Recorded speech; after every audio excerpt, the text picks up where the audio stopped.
Dzisiaj sobie porozmawiamy o metabolizmie, o hormonie tarczycy i o hormonie wzrostu jako jednych z najważniejszych składowych funkcjonowania naszego metabolizmu.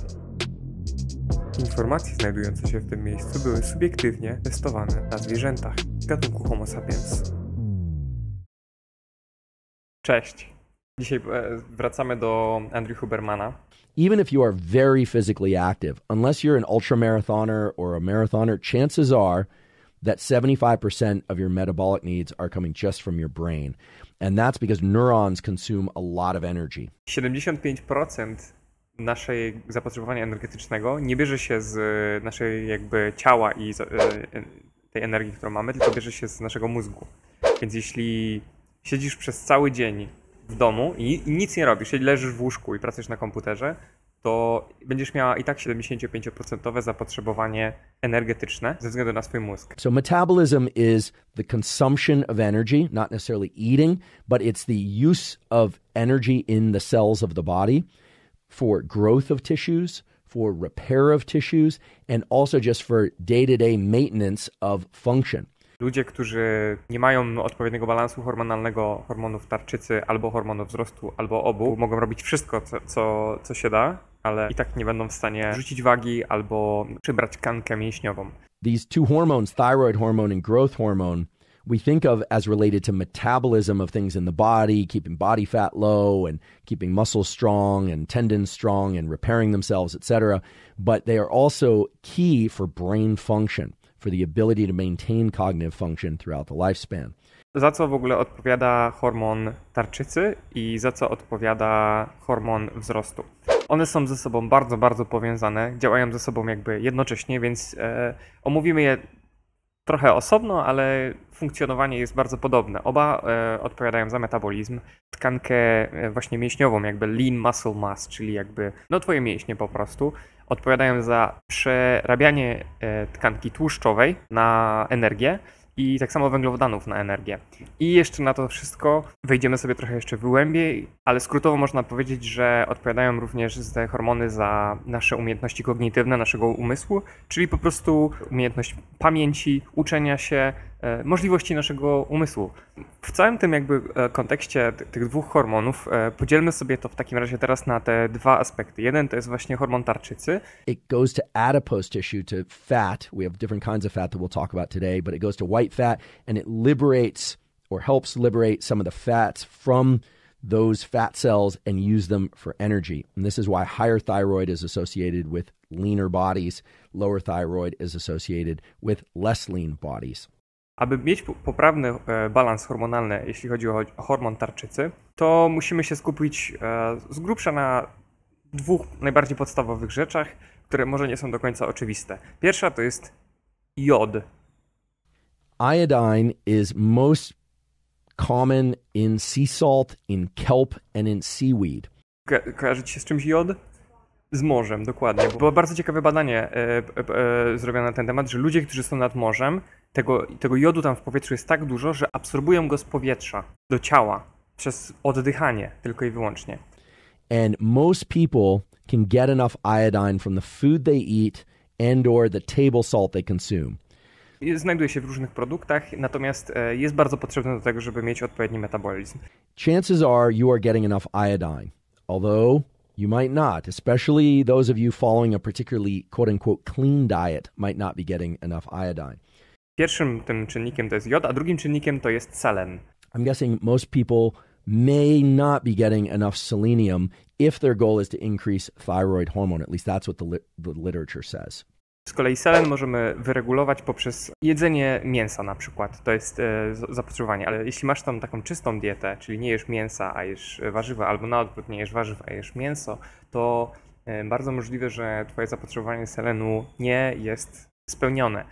I jak można to nadgonić? Albo suplementacja, albo orzechy brazylijskie. Bo orzechy brazylijskie w porównaniu do innych produktów typu ryby, jajka, serek wiejski, mięso, zwłaszcza wieprzowina, orzechy brazylijskie w porównaniu z innymi tymi produktami mają coś na poziomie 10-krotnie więcej jakby tych jednostek selen.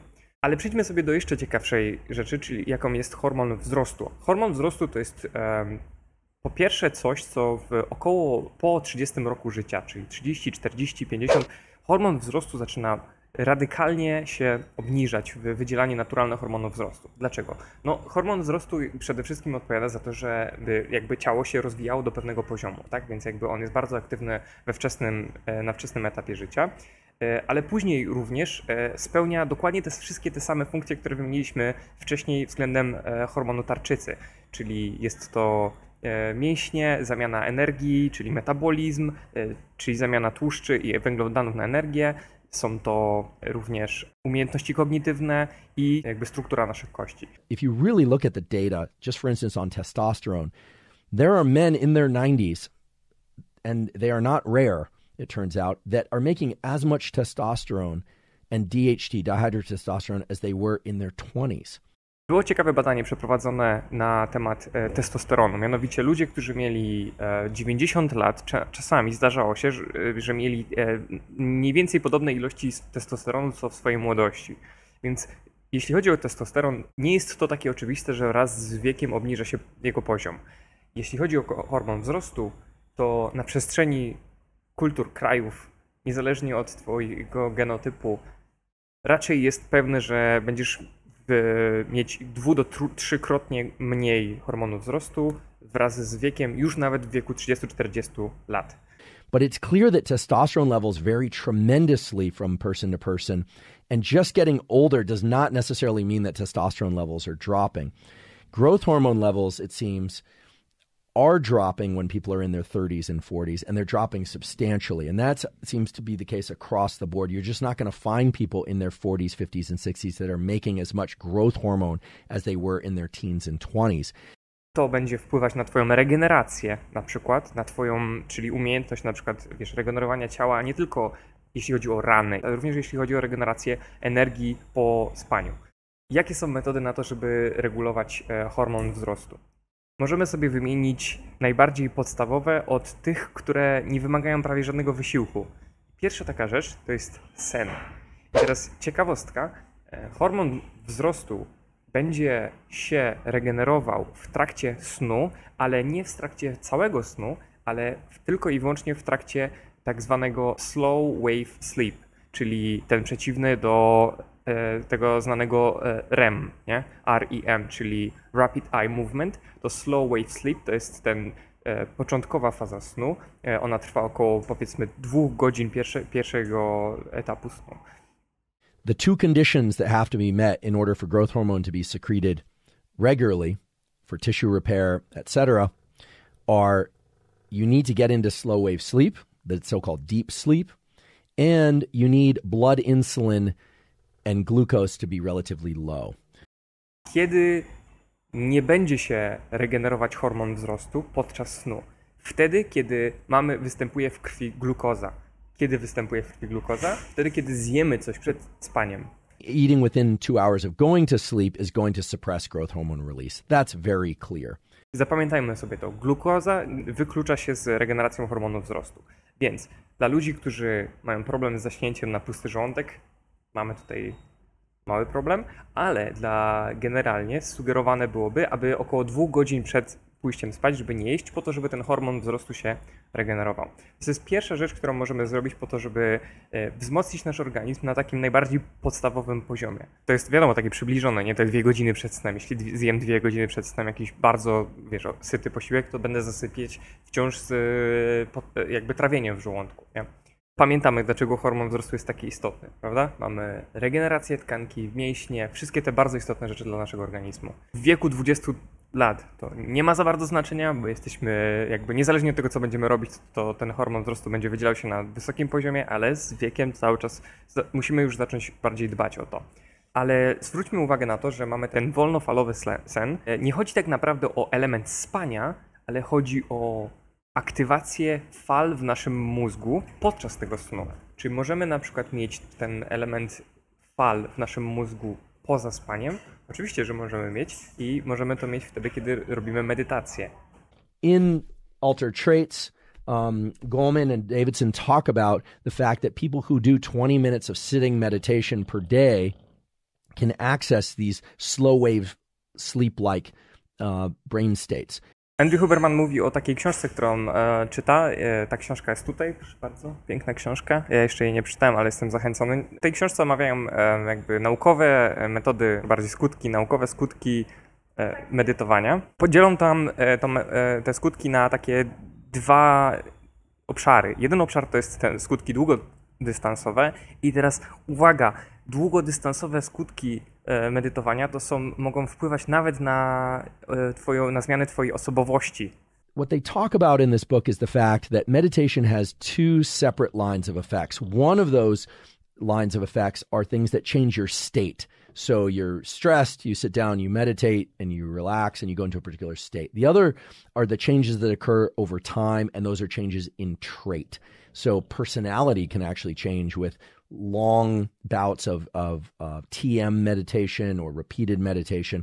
To nie jest pierwszy raz, kiedy to słyszę, że nasz układ jakby neuronalny naszego mózgu zmienia się pod wpływem długiego medytowania. Mamy na myśli nie długiego, w sensie godzina, dwie, tylko mamy na myśli długotrwałego, czyli na przykład miesiąc, rok, dwa. Natomiast mamy też te czynniki jakby krótkodystansowe, czyli jakby bieżące uspokojenie twojego umysłu.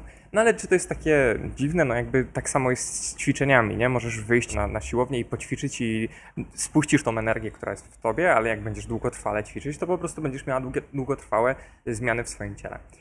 What this means is for people that are interested in increasing growth hormone, a meditation practice that allows you to get into these slow wave delta type frequency activity in the brain may be very beneficial because, as I mentioned before, that's what's gating growth hormone release. Więc medytacja jest kolejną fazą, która może pomóc ci regenerować i aktywować twój hormon wzrostu poprzez właśnie tę falę mózgu. Z tego, co było właśnie w tej książce opisane, to 20 minut medytacji dziennie już będzie wpływać na to pozytywnie. 20 minut medytacji dziennie to nie jest dużo. I teraz, więc mamy omówione sen, mamy omówione te fale. Jaki jest kolejny czynnik, który będzie wpływał na wydzielanie się hormonu wzrostu? W sumie co nie pamiętam. Kolejnym taką rzeczą, która będzie na pewno wpływać na hormon wzrostu, to jest element ćwiczenia.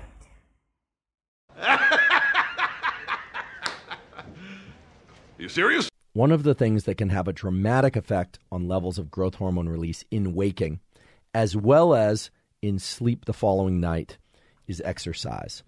Hormon wzrostu, ćwiczenie to są ze sobą bardzo powiązane rzeczy. Natomiast na pewno istotne w tym wszystkim jest to, co już mówiliśmy wcześniej, glukoza. Glukoza neutralizuje wydzielanie się hormonu wzrostu, a więc odpowiedni poziom nienajedzenia się przed treningiem jest bardzo istotny. I teraz to nienajedzenie się przed treningiem jest istotne nie tylko dlatego, żeby hormon wzrostu wydzielał się w trakcie treningu, ale jest również istotne dlatego, że w nocy po tym treningu hormon wzrostu będzie miał tą ogromną aktywację, tak?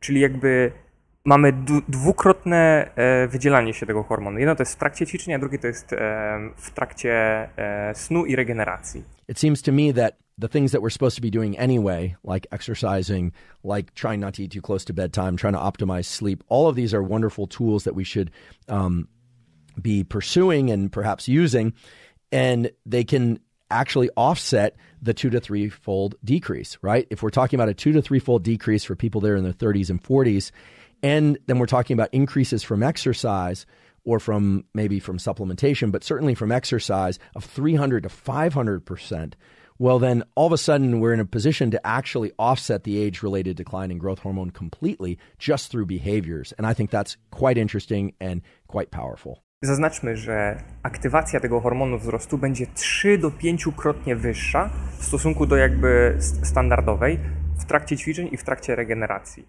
Więc kiedy myślisz sobie, no i okej, i teraz już jestem, wiesz, stary i teraz nie mam już tego hormonu wzrostu, moje ciało już się tak nie regeneruje, okazuje się, że to ciało się regeneruje w taki sam sposób jak wcześniej, o ile wykonujesz ten wysiłek fizyczny i o ile się nie obiadasz na sen i o ile się nie obiadasz przed treningiem. I to nie jest chyba takie trudne do zaobserwowania na świecie, jakby w jaki sposób starzeją się ludzie, którzy regularnie ćwiczą i ci, którzy tego nie robią, nie? Hormon wzrostu również będzie bardzo wpływał na umiejętności kognitywne, a ćwiczenia będą aktywować hormon wzrostu. I jak znamy ten bardzo klasyczny motyw na zasadzie, że w zdrowym ciele, w zdrowy duch, ten grecki etos tego siłacza, który jest, jednocześnie silny, ale wysportowany, ale też jednocześnie chodzi, jakby i jest mądry, to ze sobą jest skrajnie powiązane, dlatego że twoje umiejętności kognitywne będą silniejsze, umiejętności zapamiętywania, umiejętności uczenia się będą znacznie sprawniejsze, twój mózg będzie znacznie sprawniejszy, kiedy będziesz właśnie wykonywać te ćwiczenia fizyczne. Zwłaszcza, że w przeszłości nie mieli takiej możliwości jak suplementacji, więc tak naprawdę sen i ćwiczenia to było jedyne, co mogli robić.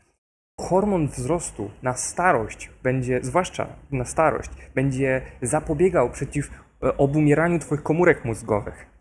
Tak istotne bardzo to jest. Będzie stymulował mózg do tworzenia się nowych komórek mózgowych, stąd mówimy o umiejętności zapamiętywania lepszej i umiejętności uczenia się lepszej. Spójrz, jak to jest wszystko powiązane ze sobą. I to nie jest wcale aż takie trudne do znalezienia naokoło nas, jakby, nie? Now this is important because it's been shown over and over again that if one exercises too long with weights or endurance exercise, that cortisol levels go high enough that it starts to inhibit the testosterone and even the estrogen pathways. This is why I believe people who over-exercise or exercise a lot can lose their menstrual cycles. They stop menstruating. It's why you get suppressions in testosterone if people train too long and too hard. The cutoff has always been, 60 to 75 minutes of the hard work part. It's going to vary a lot from person to person. Oprócz tego istotne jest również to, jak długo ćwiczymy, bo, i teraz ciekawostka, ja na przykład słyszałem już o tym wcześniej, jak obserwowałem różne kanały na temat treningu, że trening nie powinien być dłuższy niż, i tutaj ludzie różnie mówili, ale przyjmuje się około ten taki przybliżenie 60 minut. Dlaczego trening nie powinien być dłuższy niż 60 minut? Pierwszy raz dopiero się teraz dowiedziałem od Andrew Hubermana, dlatego, że później wydziela się kortyzol.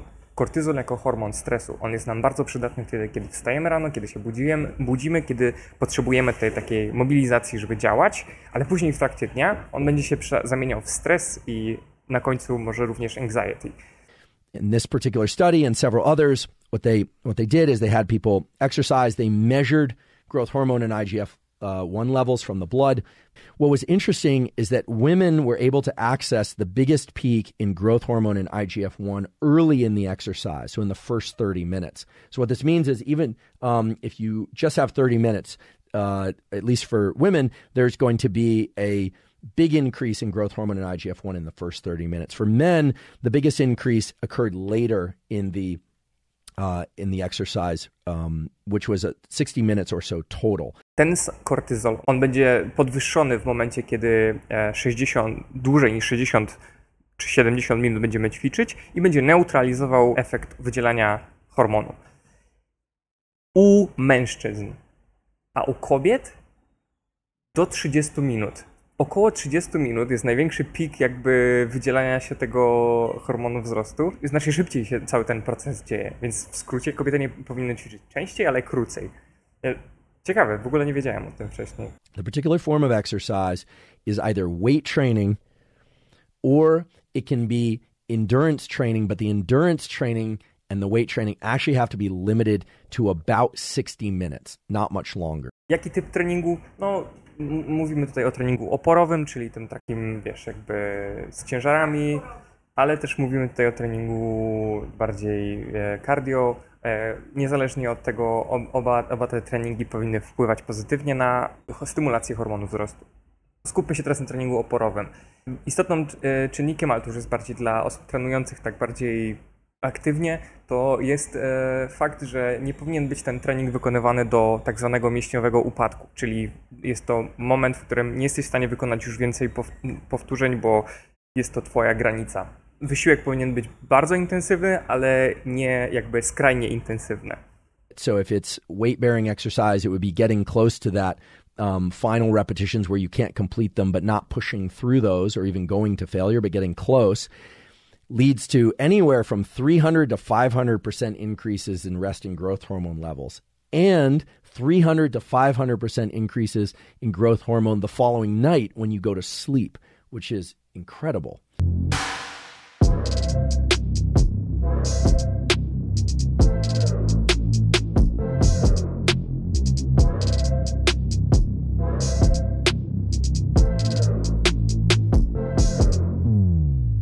zdrowym ciele, w zdrowy duch, ten grecki